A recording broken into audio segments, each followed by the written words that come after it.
Hello, Lakers Nation. Welcome in. Trevor Lane here for LakersNation.com, your home for everything Lakers. This is the LakersNation.com podcast. Wow, we've got a lot going on in the Lakers season right now. A lot of things to break down. And for this episode of the show, I thought, you know what? Let's let you guys pick the topic. So I put it out that on Instagram, on my Instagram at Trevor Lane NBA, as well as the at Lakers Nation official Instagram. Just said, hey, throw us some questions. We're going to open up the mailbag and devote this show to you guys and answering what's on your mind. So that's what we're going to do today. Joining me today is Mike White. Mike, thanks so much for hopping on.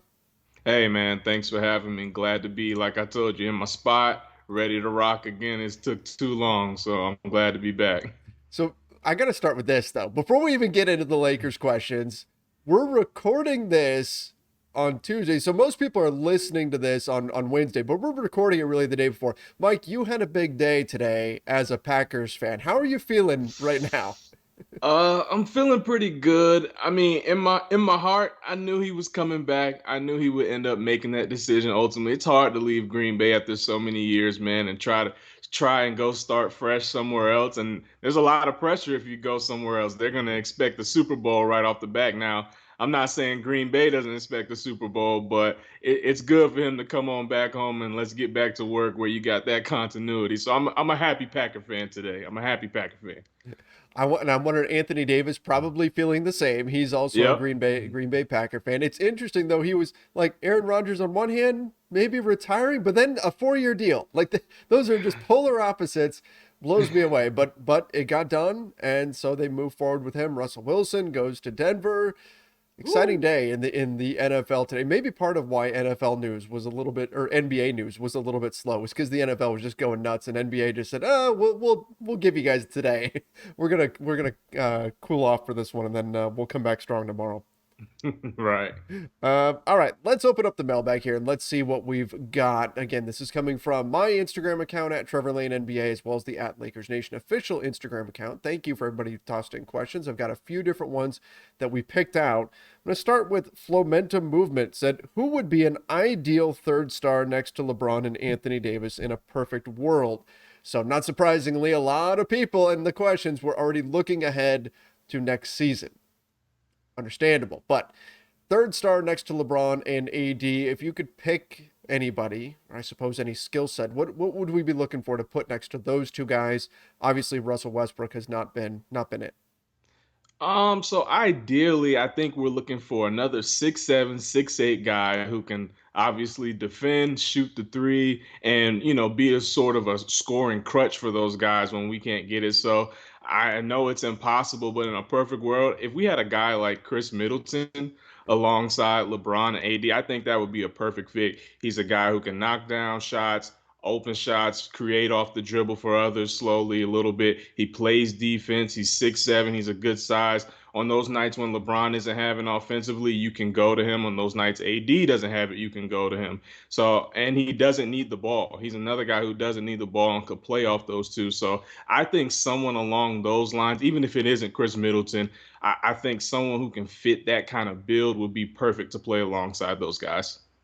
Agree 100%. Just a big switchy wing, a guy that can cover threes and fours. Maybe in a pinch, they could drop onto a five and not get completely blown out of the water there. You're not probably going after what Russell Westbrook is, which is a ball dominant point guard. That's not really what you need when you've got LeBron James. You just want somebody who can space the floor, can switch, do a little bit of everything defensively, provide a little bit of that scoring punch.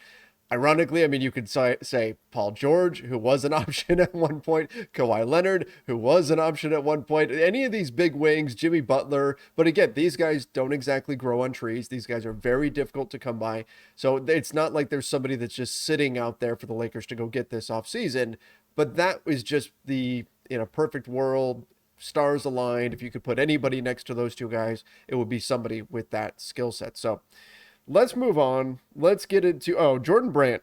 I like this one. Do you think Carmelo Anthony will be on the team next year? The one veteran I feel like this season that has really hit for the Lakers. The one guy where we're not like, maybe they should have signed somebody else in terms of the older guys that they signed. Carmelo Anthony has done some good things for LA this year. Does he come back next year though? What are you thinking the future holds for Carmelo? I think he does come back unless he decides to just retire and he's like, "Hey, I just can't do this anymore." with the season he's having this year, shooting so well from beyond the arc, having one of the better seasons for someone his age, outside of LeBron James, I think he comes back to the Lakers. I think they can figure out he's shown he can fit alongside Anthony Davis and LeBron. He's shown he can knock down shots in clutch situations. And even on the defensive end, a lot was made of before the season on whether he could still play defense. And obviously, he's no stopper or nothing along those lines, but he's shown quick hands. He's gotten blocks. He's done things that you wouldn't probably have expected Carmelo Anthony to do for you this season and score with it. So I think he's going to come back unless, of course, he retires. But I don't think he's going to retire. I think he's still got that fight in his tank.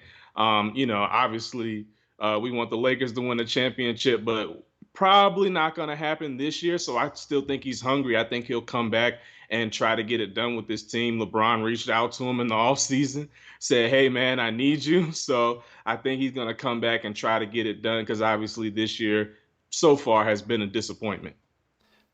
I think when we look at Carmelo, and you're absolutely right, he's still got it. He's still got. I mean, there were question marks around a lot of these guys. Can Trevor Ariza still do it? What about Wayne Ellington? What can these guys still give you? Carmelo Anthony is still providing just solid scoring. He is one of the best floor spacers on the team in terms of 3-point shooting, in part because of his efficiency, but also because he's so good at getting that shot off. If that ball gets swung to him behind the 3-point line and he's got half a foot of space, that shot is going up. And then defensively, you're right, the quick hands. He's not the best positional defender. He doesn't have the quickest feet, and we knew that coming in. It wasn't an expectation that Carmelo Anthony was going to be a lockdown defender, but he does mitigate it somewhat with just the anticipation he's got in the paint, and then those quick hands to knock the ball away. We've seen even more of that in recent weeks. I think he's been a great fit. Would love to see him come back, and the fans in LA love Carmelo Anthony. They just, as much as like the Russell Westbrook fan relationship, and we've talked about that a little bit today, it's kind of been rocky. Fans instantly just adopted Carmelo Anthony. He just became one of our own. And I think he would be welcome back with open arms next season. Would love to see it happen, but he's also at a stage in his career as a superstar, a guy who's done so much in this league. If he decides, you know what, this is it, I'm going to walk away, more power to him. He's put in an incredible career, but would love to I see him back. And I think that he does have another season in the tank based on what we've seen so far this year. All right, let's get into our next question here for really Rob. Oh, this is interesting. So, thoughts? This is a guy that I hadn't thought about. We've spent a lot of time talking about potential center targets for the Lakers, particularly at the trade deadline. A lot of people were talking about Miles Turner, and so we spent some time digging into that. But he's asking, what are your thoughts on trying to acquire Richaun Holmes this offseason? He's one of my favorite bigs in the NBA just to watch, just on a, if you're cruising through League Pass just to go and pick up on some of his games with the Sacramento Kings. I like what he brings, but what are your thoughts on trying to go after a guy like him, trying to work out another deal with Sacramento? Well, if we're looking at hopefully Sacramento's willing to work with us Yeah. again, but if we're looking at a guy like that, the first thing I think of when I think of Rashawn Holmes is just energy. Every time he's on the court, he's constantly on the boards, offensively, defensively, giving that energy, and I think that would be something that the Lakers could definitely use. Um, but ultimately, does it really tilt the scale that much for us? I don't know. I know we need a guy like that, but I think he's going to get paid. I think he's going to get paid. I don't know if we're going to be able to pay him what he deserves. Searching for maybe a younger guy who can protect the rim and kind of give you that bounce and that athleticism and that energy, I think would be the better option. But I like Rashawn Holmes. I wish we could afford him and have him in our lineup because he's definitely one of those guys who brings an energy that's contagious throughout the team when he's playing. He's got that little floater knockdown. He's someone you always got to worry about when a shot goes up. So I like him. I just don't know if that's where we should put our money towards more for our team for next year. I don't know if he tilts the scale that much. I like him. He's a ball of energy, man. But we kind of in a smaller scale since had a guy kind of like that. We had Montrezl Harrell, who was fresh off a six man of the year award, another low post type of guy, energy, can score around the bucket. And it was good, but at times it didn't fit. And, Rashawn Holmes can't really stretch the floor, so he might be in the way of AD, and we might run into some of the problems we've seen over the couple of years. So I like him. I think he's a good player, but I don't know if he is the fit for us next year. I think there's some interesting things here. Now, Rashawn Holmes, 6'10", Trez 6'7", maybe 6'8" on a good day. And so Mhm. that's a challenge for him, right? But Rashawn Holmes is the kind of guy that can just be that work without the ball, set hard screens, roll hard to the basket, got enough bounce to get up and finish lobs, that type of big. And that there's some familiarity with that, right? Because you go back to the 2020 championship team, they had JaVale McGee, we had Dwight Howard, who was more at that stage of his career, had a little bit more bounce. You had that archetype in terms of a center on the roster. And so there's familiarity with that. And so I like it in that sense. As far as what you have to do in a trade, next season he's going to be making $11.2 million, which that's not bad. That's not bad. 28 years Right. old, 28 years old right now. So okay, he's still probably got some bounce there. But the asking price, we know he's probably going to be available. Sacramento, they picked up Domantas Sabonis. Yeah, they're going to commit to him in the middle. And look, Indiana ran into a problem. Miles Turner, Sabonis together didn't work. They said we need to trade one of them. Well, if Sabonis and Miles Turner, who can stretch out to the 3-point line, and in theory that would allow him to work with a lot of bigs, doesn't work, then Rashawn Holmes and Sabonis certainly is not a long-term on paper fit. So the Kings probably have some Right. motivation to move him there. If the Kings asking price though, and salary wise this works, is Taylor Horton Tucker and a first round pick.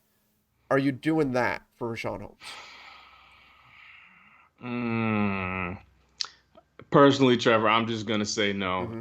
I just Holmes for me just doesn't tilt us over. I still think we need that 6'8", that 6'7" guy that can defend multiple positions and get. I'd rather go spend that money there. Granted, I know THT wasn't what we expected, but we also didn't put him in the best position this year to be successful. I think we can find something better. I'm not totally against the trade, obviously, if we were ultimately not able to find something better, but I don't think I would pull the plug on that quite yet because I'm still looking for that other guy, that wing that I can go to that I know I can count on every night to give me between 18 and maybe 22 points. And I just don't think Holmes is that guy, even though he would fit something that we need, which is an athletic big. That's a good point. Like, is he, if you do that move, do you feel like, okay, championship bound, here we go? I mean, he's a nice piece. Probably not. Probably not the piece that puts you over the top, but he'd be a guy that could certainly help. Yeah. And then the challenge too is what's the plan moving forward? How often are you planning on running Anthony Davis at the center spot? If the sentiment coming out of the season is AD at center, it's upping the injury risk. We tried it this season, didn't really work. Let's push him back to the 4. If that's the sentiment coming out of the season, then okay, maybe you can put a little bit more of your resources into landing a higher tier center.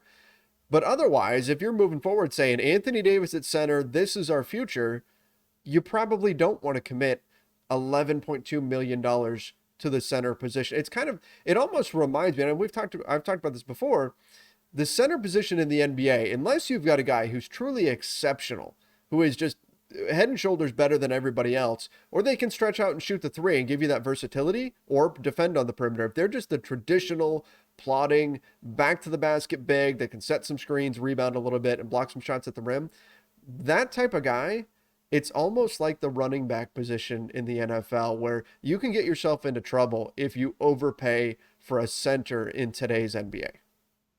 Right. And again, centers in this league, when you've got so much teams going small ball, with the exception of a few teams who have outstanding centers, obviously Embiid and Jokic, guys of that nature. But once you go small ball, I'm sure Laker fans, you guys have seen, unless your center can really get out there and move and have that lateral foot speed, he's going to be a liability defensively. Most traditional centers aren't really good mid-range shooters or three-point shooters, if that. So you got a guy out there. Sometimes you're going to be playing 5-on-4, and you don't want to run into that issue. Again, Holmes is great. He would get us rebounds, which is something that we need. He would provide that presence down low. But if we got to allocate some money somewhere, I'd rather it be on a guy who, if LeBron or AD is off that night, I know can carry me to the finish line. Yeah. So it's not even a it's not necessarily a Holmes would be a bad fit. It's in terms of the roster, in terms of constructing a team, putting it together, you might be better off using those assets in a different way. But interesting idea, and maybe one to Yeah. keep in mind. And of course, it would have, Sacramento would have to be willing to deal with the Lakers again after the Lakers at the last minute said, no, just kidding. We don't want Buddy Hield anymore. We want Russell Westbrook. Last thing I'll say on this, contractually, this is important to note. Richaun Holmes makes $12 million in 2023-24. Then he's got an option the next year. It is a player option for 12.8 million. The Lakers, as of right now, they have their salaries set up, so they've got a ton of cap space, not this summer, but next summer. And so he would eat into that. It's possible the Lakers are going to burn through that this summer anyway, but just something to keep in mind. You would have to be willing to sacrifice some of the cap space that you've been very careful to keep clear for the summer of 2023 if you were to make a move to get him. So just something to keep in mind when we're looking at the Lakers offseason moves. Or of course, we're going to be talking about their cap situation a lot. But as of right now, they've got the possibility of having a mountain of cap space in 2023 to completely reset their roster. So it would take probably saying we're not going to do that anymore and parting with that plan if you're going to make a move for a guy like Richaun Holmes, which maybe they end up doing. All right, I've got my guy Scorpio Sky from AEW sent this message over. Said, would love to hear about potential Westbrook options and summer head coach options. So let's start with Russell Westbrook. Obviously, it hasn't worked. He's got a $47 million player option. He's picking that up. There's no chance that he's going to say no thank you to $47 million. Nobody else is going to pay him that. He picks that up. What should the Lakers do from there with him? I mean, I guess you have three options. You either waive him and potentially stretch his salary, you try to find a trade for him, or you bring him back for one more year as an expiring contract. So, Mike, if you're Rob Pelinka, what do you do with Russ this summer? I think the obvious move is you try to trade him. All right. He's in the last year of his contract, expiring deal. Go out there and see what you can find. Some teams could still use Westbrook. I know he's had a disappointing year, but some teams could use a guy who can push the pace, who's going to be there every night, who's going to provide that energy, create for others. So whether you're bringing back a star where you have to pair some picks with it, or you're bringing back a multitude of players who maybe fit better around LeBron and AD. I think that's option number one. You have to look to trade him. I'm not really of the business of waiving him or stretching out his salary over the next couple of years because I don't want that cutting into the salary for the Lakers at all. So I would rather just trade him, even if it leaks into next year. Let's say you can't find it during the summer and you got to try to make it work. Still try to put those pieces around LeBron and AD. One of the biggest mistakes we made this summer is obviously going with some older fellas this year. I go into this offseason saying, hey, okay, we made that mistake. We tried to right our ship too wrong. Let's go out here and see what we can find. Let's put some younger players. We've got guys like Austin Reeves and Stanley Johnson to build with. So let's put the right players around him and the right amount of veterans. But you got to trade Westbrook. You don't want that money counting against you. You don't want to do any of that. You need to make his money count towards something for your future. So if I'm Rob Pelinka, I'm on the phone. I'm going through the rosters right now. I'm doing whatever I can to find a trade for him to make sure that we put something around LeBron and AD while we still got him. Yeah, absolutely. I think that's option A. That's the clear cut top option for the Lakers is you try to find a trade for him. Now, if you can't, maybe you find yourself having to go down that wave road. That I mean, the Lakers July 1st, Luol Deng finally comes off their books. Finally. Finally, I've been Lakers fans have been asking me for years when does Luol Deng's salary come off the books? I've got an alarm set on my phone to remind me, like, to celebrate Luol Deng's contracts off the books. I can't see the Lakers turning around and saying, "Yay, we got rid of Luol Deng. Okay, let's put whatever it's going to be, 15 million of dead money from Russell Westbrook on the books if No, they were to sir. waive No, him and sir. stretch that. That's tough. That's tough to just basically say, okay, we're going to have $15 million less than just about every other team to go spend on the market. That's not what you want to build a roster with. So you try to find a trade if you can. It won't be easy. $47 million is a lot of money, but you try to see what's out there, try to get a deal done. And this might be where you have to depart from that cap space plan because The room that you have in 2023, you might have to sacrifice that in order to incentivize another team to take on Russell Westbrook. Because you can say, look, Russ, 47 million, but it expires this year. We'll take players A, B, and C from you who we think are better fits for our team, but their contracts go past 2023. And we'll take on that money past 2023 in exchange for you taking on Russ. You guys get your cap cleared next year. We get some guys that we think fit better, and off we go. That's probably the scenario that I see the Lakers going towards. Scorpio also asked about the coach question. I don't know who's going to be out there. It really depends on who gets let go, that sort of thing. We know the Lakers tend to stay within their family tree. I really don't know. I think the odds are very high that Frank Vogel is let go. Who replaces him, though? It's anybody's guess at this point, and I think, I would hope anyway, that it's going to be an exhaustive process for the Lakers. They're going to leave no stone unturned and figure out who the right fit truly is.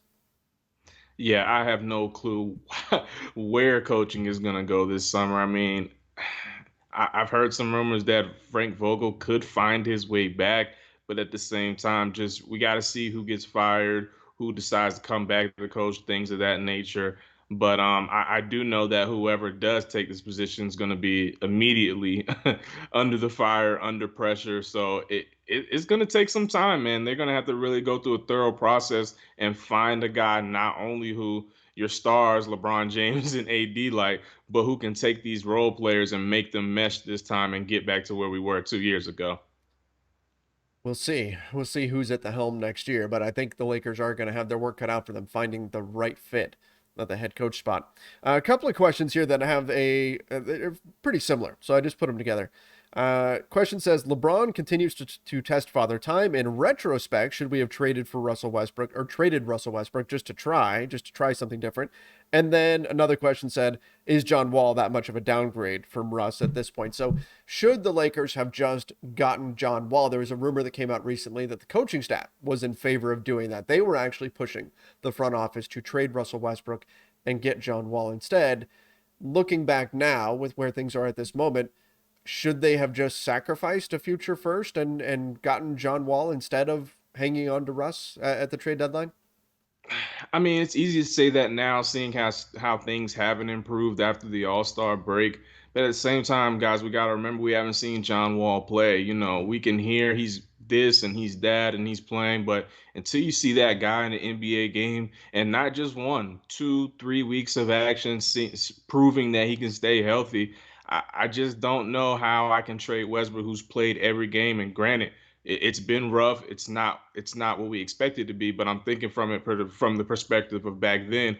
Who knows what could have happened after the All Star? What if we come out and we rattle off 4, 5, 6 in a row? Mm. Then all of a sudden perspectives change. So no, I think it was good for us to wait, see what happens. Obviously, so far not so good. But hey, we can go into the summer. I'm sure that trade is still going to be available for John Wall.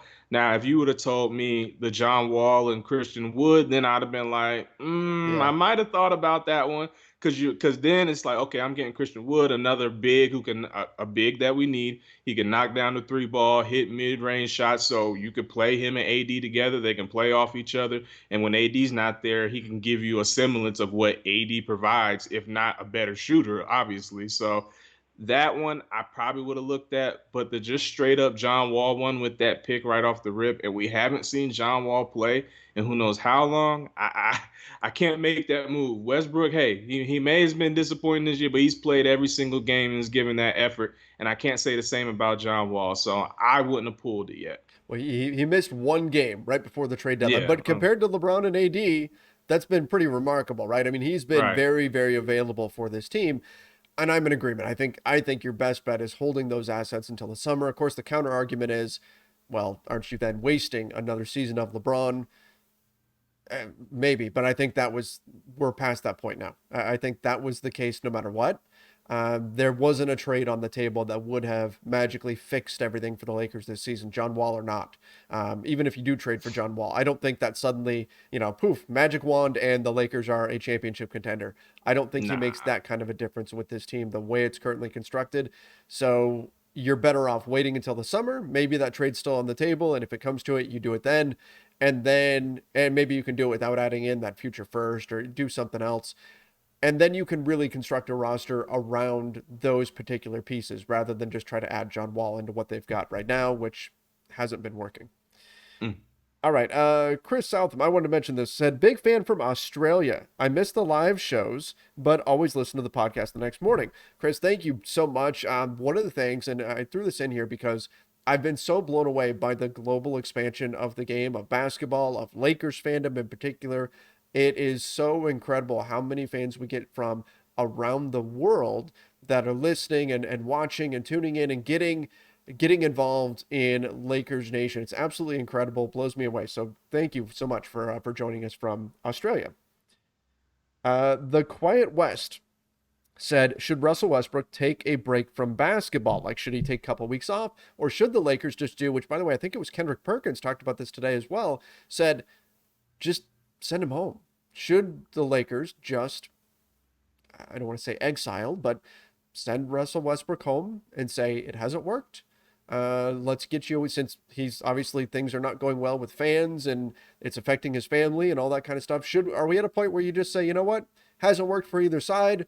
Russ, go chill at home for the rest of the season. We'll run this thing out, and then we're going to figure out what to do with you this summer. Should that be the path the Lakers go down?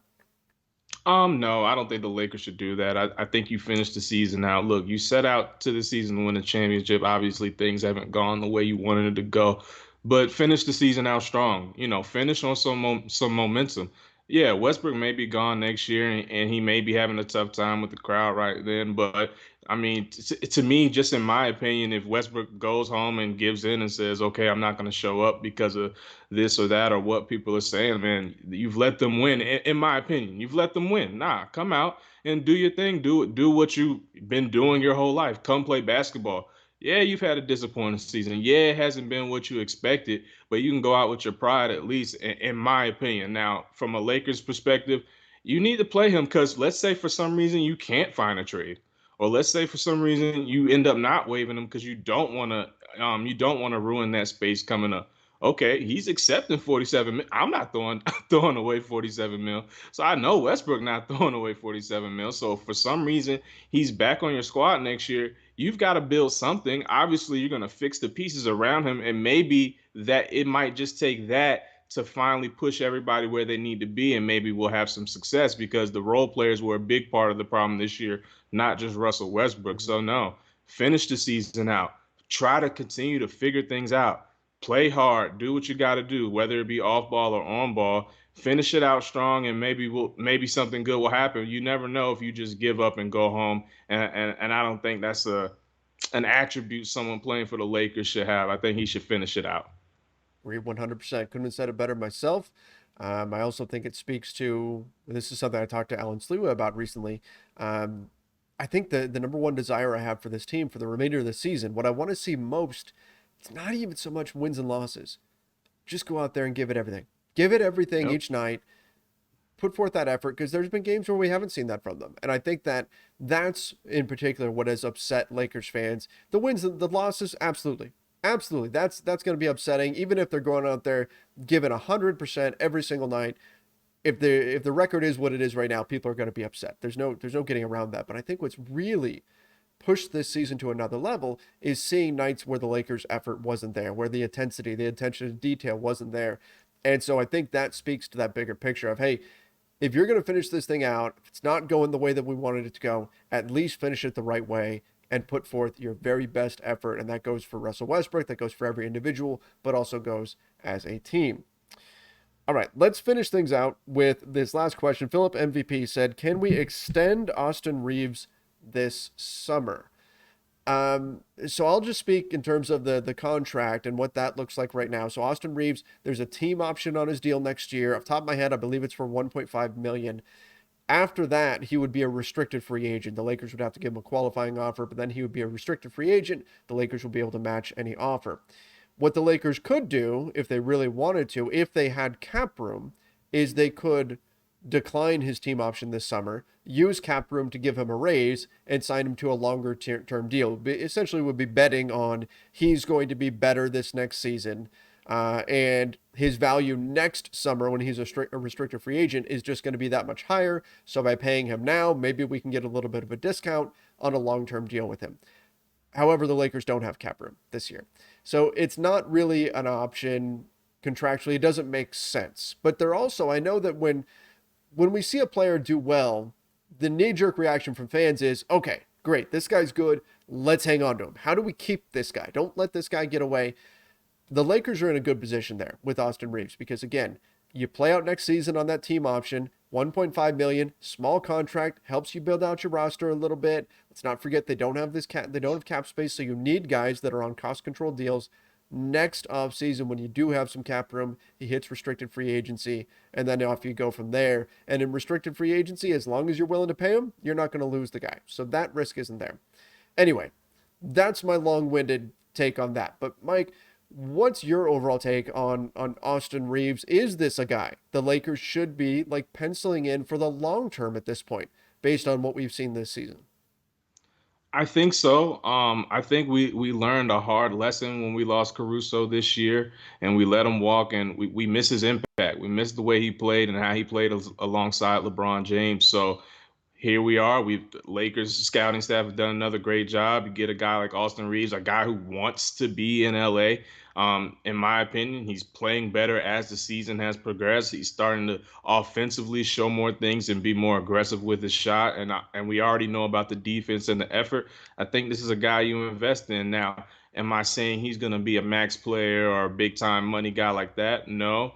But I do think you wait a couple more years. Let's see how far his offense gets. Let's see how much better he gets on defense. Let's see a year in the weight room, NBA level, how he builds into his body. So when he's going to guard against some of these other guards he has trouble against, maybe he'll get strength and he'll learn little tricks to be able to keep up with them. I mean, I know you guys remember when Caruso first came in, he was good at defense, but then he hit the gym over one summer and all of a sudden he was bigger, you know what I'm saying? He was able to take on, more tougher matchups. So I'm not saying Reaves is going to be exactly Caruso or ever be that defensive type of guy, but we've seen him on the court. We've seen what he could do. We've seen his hustle. We've seen how he plays alongside LeBron James. He's worked his way from not playing to being a starter now. So I think this is a guy you invest in. You could tell when a guy gets out there on the court if he should be out there and if he knows what he's doing and playing basketball. Some guys can get out there and run up and down the court, but you can really tell the guys who know what they're doing, and I think Austin Reaves is one of those guys. So in my opinion, Lakers keep him around for a few years, see what he becomes, and hopefully he's a guy who can help us for the next couple of years and then some. I laughed when you mentioned Caruso getting in the gym because do you remember the Photoshop picture that went around? That's that's instantly what I thought of when I said that. It made Alex Caruso look like the Captain America scene when like he gets the super soldier serum and he comes out of the chamber and suddenly it's Chris Evans and he's just ripped and all that. He looked like that. And then of course the NBA follows it up with a drug test after they saw that picture of Immediately. him. Hey, come on in. We need that. Yep. Caruso wound up having to take a drug test because of a photoshopped picture of him that just looked he looked like, Caruso hulked out. But in any event, I agree with you on Austin Reaves.